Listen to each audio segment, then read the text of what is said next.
Amigos, ¿cómo están? Qué bueno que nos acompañan en su programa Fe Católica Viva. En este primer segmento de este programa vamos a meditar un poquito sobre la palabra de Dios y en forma privilegiada vamos a compartir la meditación del Papa Francisco acerca de este pasaje del Evangelio. Entonces vamos a leer un poquito lo que es el Evangelio según San Lucas, el capítulo 18, versículos del 9 al 14. Nos dice: en aquel tiempo dijo Jesús esta parábola por algunos que se tenían por justos y despreciaban a los demás. 2 hombres subieron al templo para orar. Uno era fariseo y el otro publicano. El fariseo de pie oraba en su interior de esta manera: oh Dios, te doy gracias porque no soy como los demás hombres, rapaces, injustos, adúlteros, ni tampoco como ese publicano. Ayuno 2 veces por semana. Doy el diezmo de todas mis ganancias. En cambio, el publicano, manteniéndose a distancia, no se atrevía ni a alzar los ojos al cielo, sino que se golpeaba el pecho diciendo: oh Dios, ten compasión de mí, que soy un pecador. Les digo que ese bajó a su casa justificado y aquel no, porque todo el que se enaltece será humillado, y el que se humille será enaltecido. Palabra del Señor. Tenemos este pasaje del Evangelio muy interesante en el que se nos presenta esta parábola acerca de la oración, y no solo de la oración, sino acerca de la actitud que nosotros tenemos en la oración. La oración siempre va a ser un diálogo con Dios, pero depende de la actitud que nosotros tengamos también. Hoy he querido escoger para empezar nuestra reflexión lo que nos dice el Papa Francisco, que tanto queremos acerca de este texto del Evangelio. Y nos dice lo siguiente, nuestro Santo Padre: el texto del Evangelio pone en evidencia 2 modos de orar, uno falso, el del fariseo, y el otro auténtico, el del publicano. El fariseo encarna una actitud que no manifiesta la acción de gracias a Dios por los beneficios y su misericordia, sino más bien la satisfacción de sí mismo. El fariseo se siente justo, se siente en orden y juzga a los demás desde lo alto de su pedestal. El publicano, por el contrario, no utiliza muchas palabras. Su oración es humilde, sobria, imbuida por la conciencia de su propia indignidad, de su propia miseria. Este hombre se reconoce necesitado del perdón de Dios. El publicano, esta oración del publicano es la oración del pobre, es la oración que agrada a Dios, que sube hasta las nubes, mientras la del fariseo está enmarcada por el peso de la vanidad. A la luz de esta palabra quisiera preguntarles a ustedes, queridas familias: ¿rezan alguna vez en familia? Algunos sí, lo sé, pero muchos dicen: ¿cómo se hace?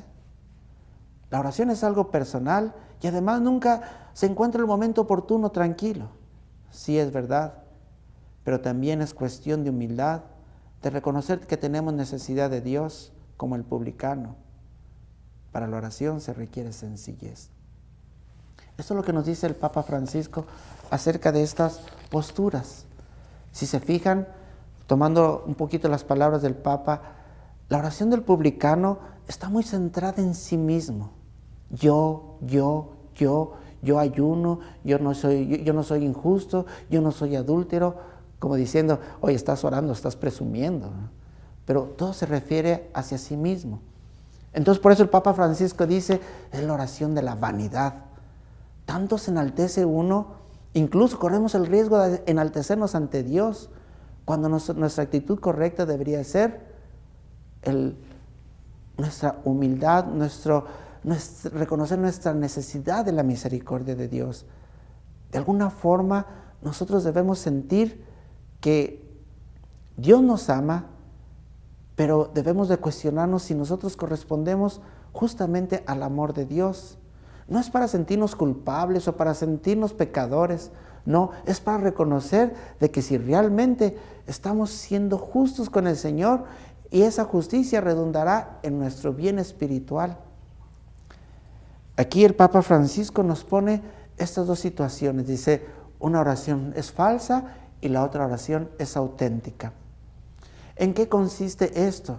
Nuestra oración, para que sea auténtica, debe de ser dirigida a Dios. Debe de ser dirigida a su grandeza, es decir, reconocer las virtudes de Dios, no mis propias virtudes. En el caso del publicano, estaba reconociendo la virtud de Dios como misericordioso, de Dios como amoroso. En cambio, en el caso del fariseo, él estaba reconociendo sus propias virtudes. Yo soy justo, yo ayuno, yo no soy adúltero. Entonces, esa oración centrada en sí mismo termina en uno mismo. La oración centrada en Dios es la que sube hasta Dios, es decir, es la que busca ese fin. Nosotros deberíamos de aprender de esta parábola en cuanto, no en cuanto a, como les decía, no es que nosotros necesitamos reconocernos pecadores, sabemos que somos pecadores, pero debemos de cultivar esa humildad, esa sencillez, esa situación cándida que nos lleva a acercarnos a Dios, a reconocer su grandeza, a reconocer nuestra pequeñez, a reconocer que tenemos necesidad de Él, a reconocer, como dice Jesús, de que sin Él nada podemos. Con Él todo lo podemos, como nos dice San Pablo. Entonces, pero para poder estar con Él, necesitamos verdaderamente acercarnos a Él. Y acercarnos a Él es la oración, entrar en nosotros mismos. Y como dice San Agustín, Dios es más interior que nosotros mismos, es decir, el lugar de encuentro con Dios es el interior de la persona. Y ahí en el interior de la persona, que nosotros lo simbolizamos generalmente con el corazón, ahí es donde se da el encuentro con Dios. Y en el encuentro con Dios se da la verdadera comunicación entre Dios y el hombre. Dándose ese diálogo es como nosotros participamos en una oración auténtica, no en una oración falsa. La oración auténtica se hace verdaderamente con el corazón. Es decir, por ahí ya en otros programas les había comentado cuando estaba en el seminario, y en la capilla de nuestro seminario, la entrada para cuando íbamos a orar, decía estas palabras en latín, justamente a la entrada: se cor non orat in vano linguam laborat, que quiere decir, si el corazón no está en oración, en vano está trabajando la lengua. Amigos, qué bueno que hemos meditado este pasaje del Evangelio y que nos ha guiado el Papa Francisco. No le cambien, seguimos con el próximo segmento.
Amigos, qué bueno que continúan con nosotros en su programa Fe Católica Viva, en el que en el segmento pasado pues hemos meditado un poquito sobre la palabra de Dios. Ahora vamos a tratar de meditar un poco sobre el llamado que nosotros tenemos a la conversión. La conversión no es solamente un tema cuaresmal, la conversión es algo permanente. Es más, así como la iglesia lo enseña, la conversión es un camino que nunca acaba mientras duremos en esta vida. Es un camino que es en constante dar pasos hacia adelante. Entonces Jesús constantemente nos está llamando a la conversión. No importa que sea cuaresma o que no sea cuaresma.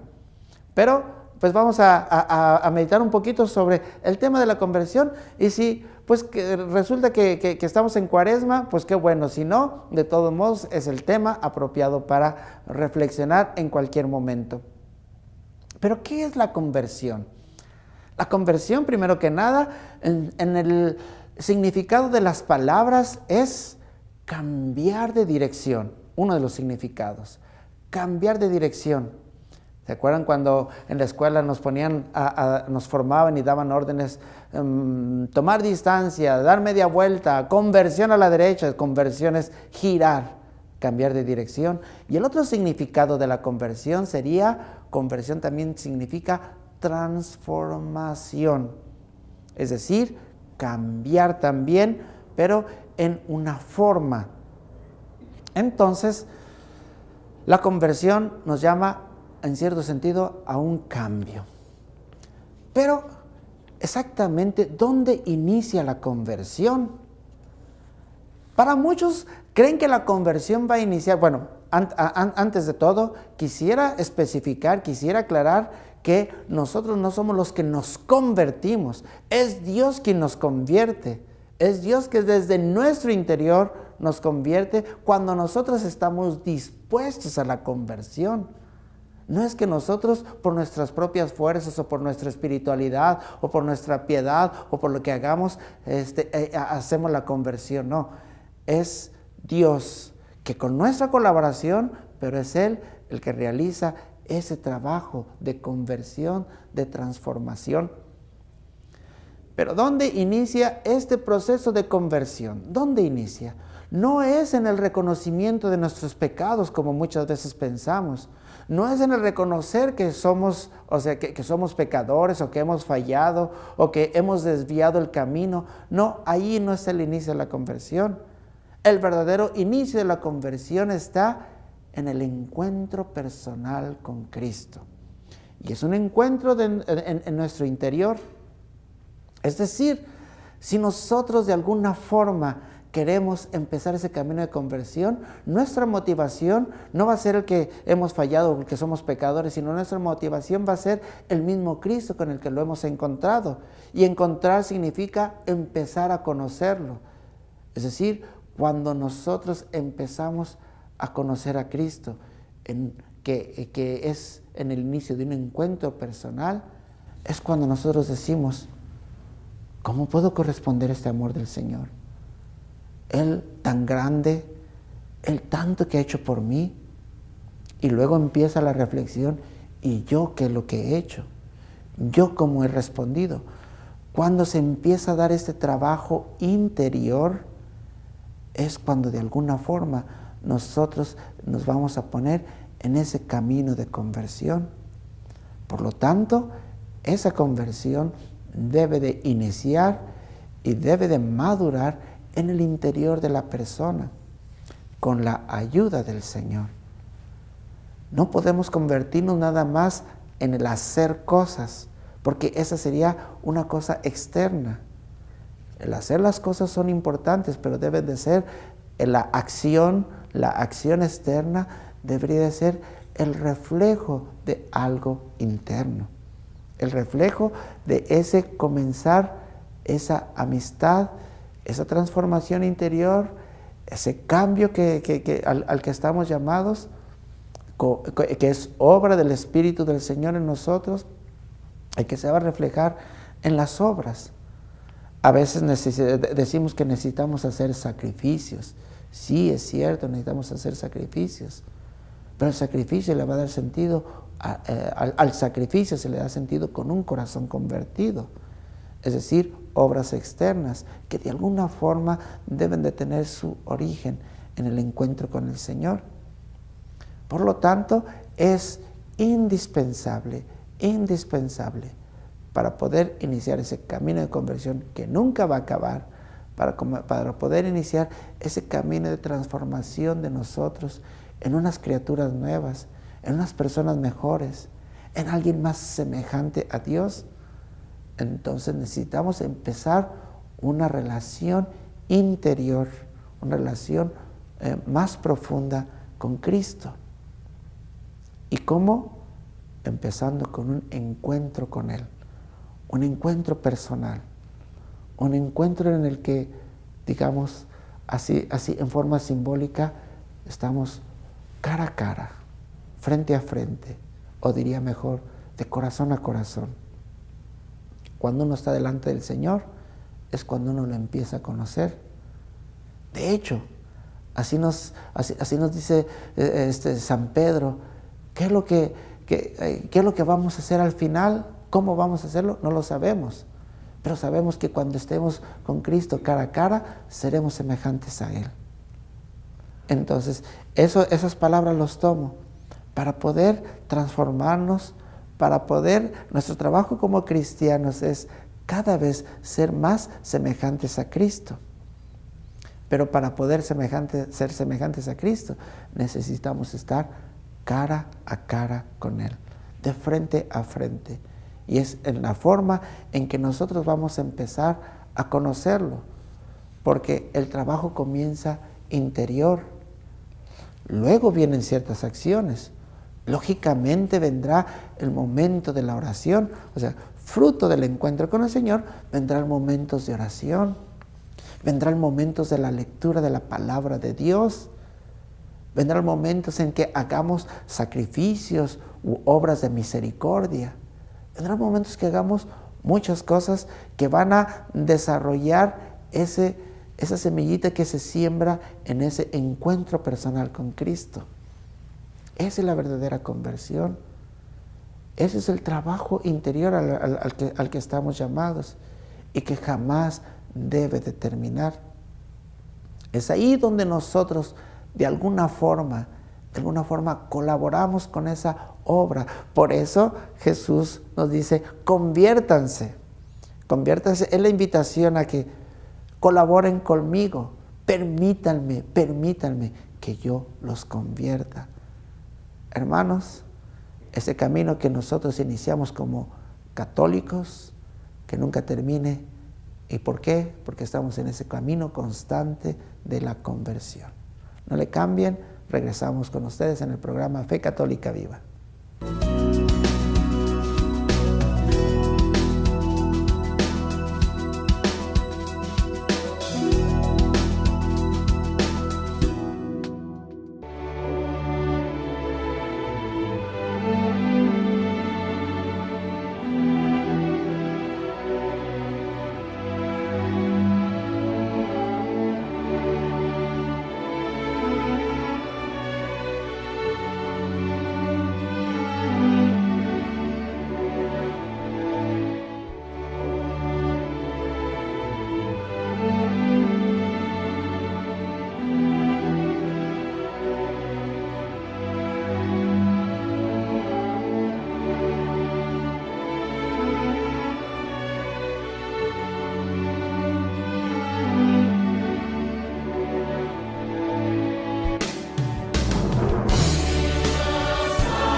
Mi héroe no es famosa, no tiene un trabajo divertido, no maneja un carro nuevo. Mi héroe no estaba lista para ser madre, siempre hizo lo correcto, decidió tenerme y amarme. Mi héroe, mi mamá. Si se encuentra con un embarazo no planificado, infórmese hoy acerca de sus opciones. Aunque hay muchos embarazos no deseados, todos los niños son deseados.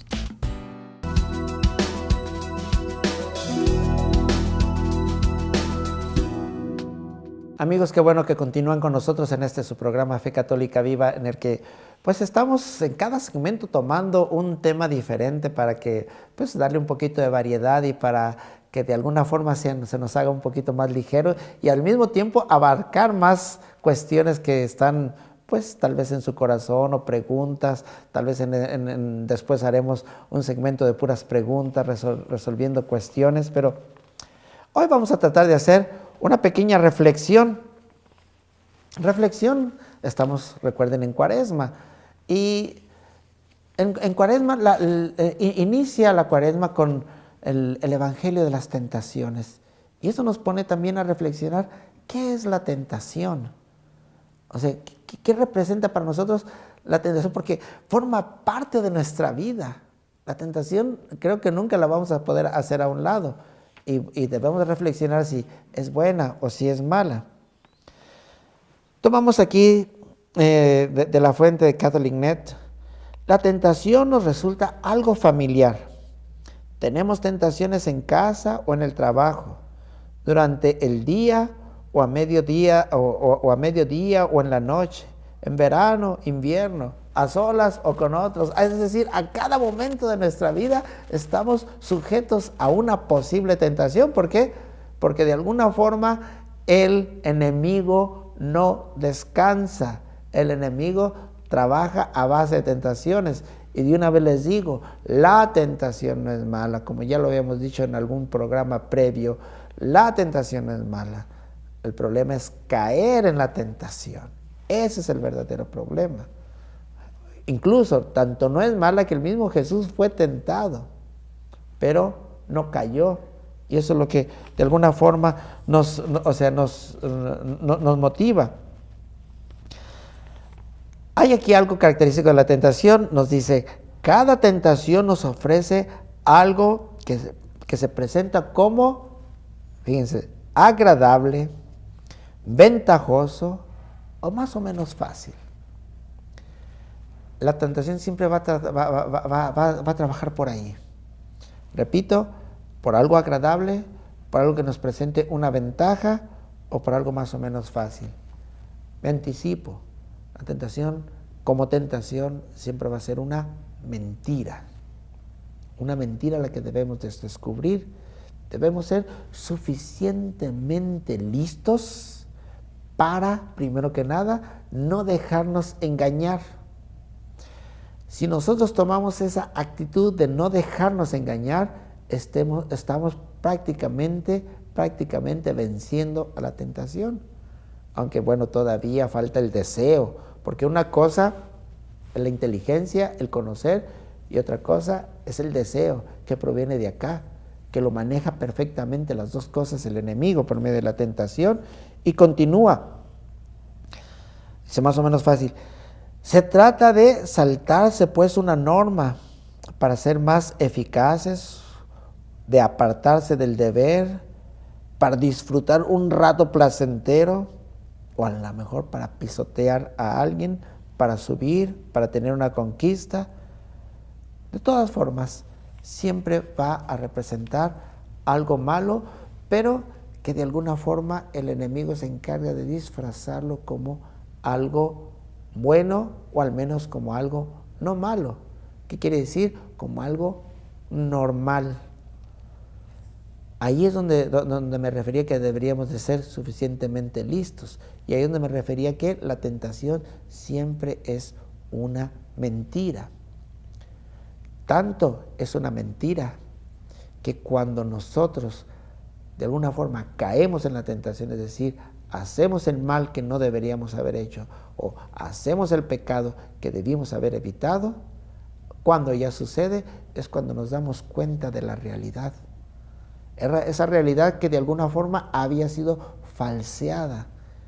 Esa realidad que de alguna forma nos había sido modificada en nuestro entendimiento y que había sido presentada como deseo del corazón.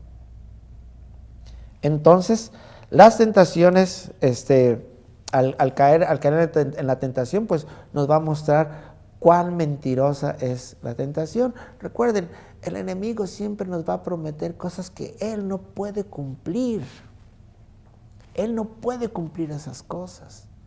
El enemigo siempre nos va a prometer cosas como felicidad, satisfacción, incluso riqueza.